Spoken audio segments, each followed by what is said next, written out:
Akıl içrey badır akıley, elimin emeği kırası olmalı.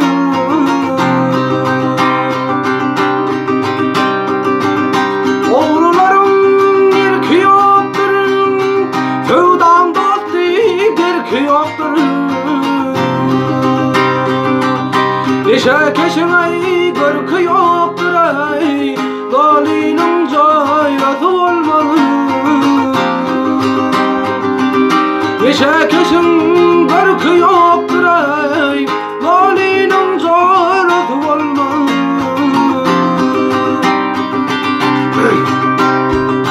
Çiğren ağacay çiğ toplamalı, çiğren ağaç çiğ toplamalı.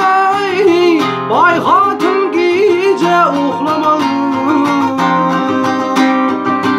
galiplemedey körcü yıklamadey, övülyanın çırası olmalı.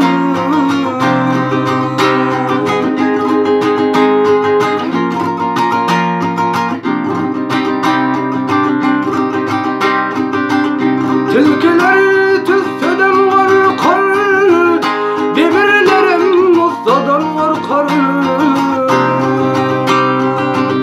Canı tağaday hastadan korkar, acalın çaresi olmalı.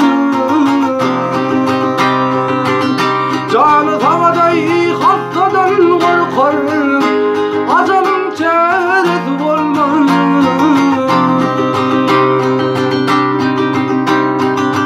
Pervaney hovlukma sen, yedem ölçep ketkin çen. Cennetin ey dünyan kitabına ey, Kur'an dey sırası olmalı. Cennetin